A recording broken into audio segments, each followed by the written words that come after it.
Hey guys, it's Will with Adventures in Anime. We're back. We're at it again. Hit that subscribe button. That would be a huge help. Thank you. Turn on the notifications. And in the comments section down below, holler at me and let me know what anime I should be watching, because that has been a huge help for people kind of directing me on my path here. So I'm not going to be doing like a reaction slash review slash my thoughts on a movie or series thing today.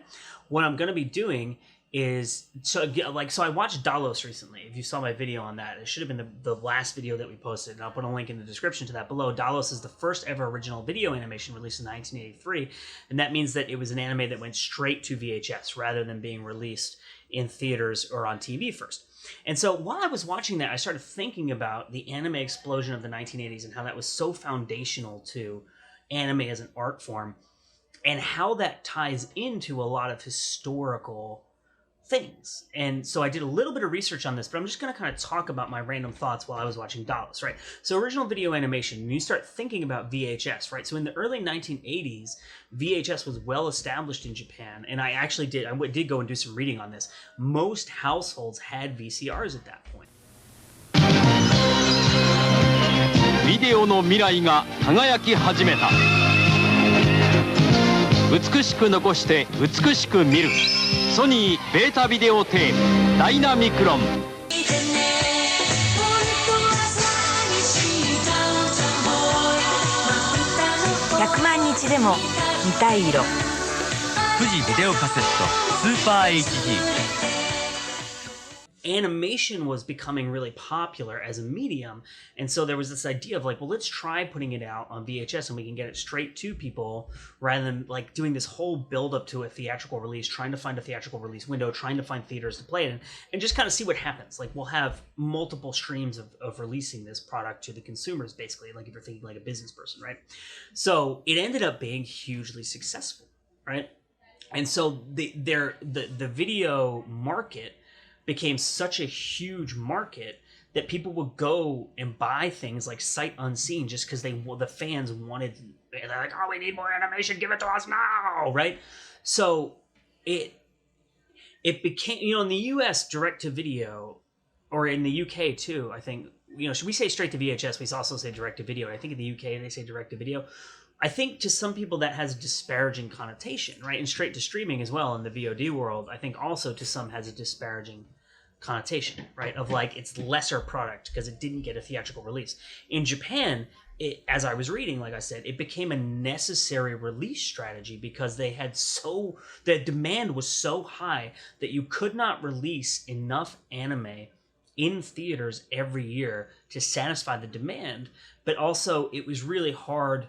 You could throw together a couple episodes of something, right? Not spend too much money on it, and if the reaction to it was good, then you could spin out a whole series from that, and you're not risking the idea of trying to get something on TV and make a ton of episodes up front, and there's no risk involved in putting something out in the theater and all the marketing expense and all the making the film prints, and because this was back in the day of film, right?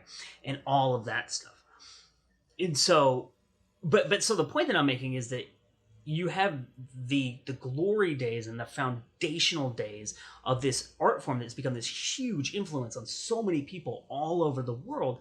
And it's kind of because of this confluence of historical things, right? You also have to consider the fact that in the 1980s in Japan, there was a bubble economy. So the economy was huge. It was expanding. And then eventually the bubble popped in the late 80s. And then there was this big come down in the 90s. And I think OVA production really slowed down in the early 90s.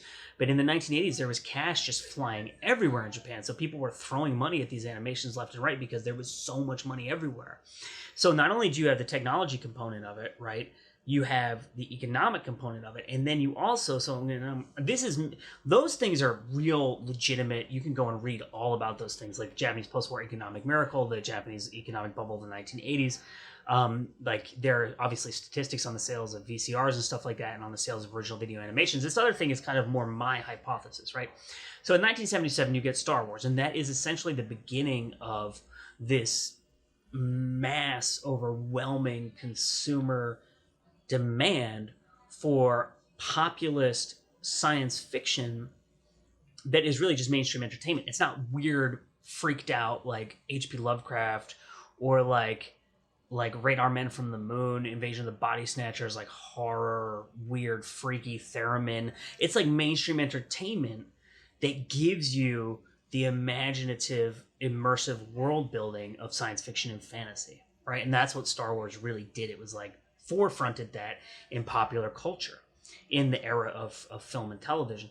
And so it's really, really expensive to make movies like Star Wars, right? Even though I know the first one was kind of done on a limited budget, still, it's really expensive to make that stuff. Limited budget relative to other feature films, right? Not like stuff you're putting out straight on video. So you have this huge demand for it. It's difficult to make, it's expensive to make, and it's a risk to make, right? With anime, you can create literally anything you can imagine because you just have to be able to draw it. You don't need to bring in actors, set decorators. You don't need to build anything. You don't like. It's so much more controlled and contained, and anything you can think of can happen, right? So with Star Wars and that explosion of Star Wars, and then the arrival of home video and everyone wanting this stuff all the time, and then the economy of Japan permitting the production of all of these things, while there's this huge proliferation of and desire for popular entertainment as like world building science fiction, right? All of these things come together, and in that furnace is forged essentially anime, right? Like the modern art form that we know as anime comes to be in the kind of the collision of all of these things.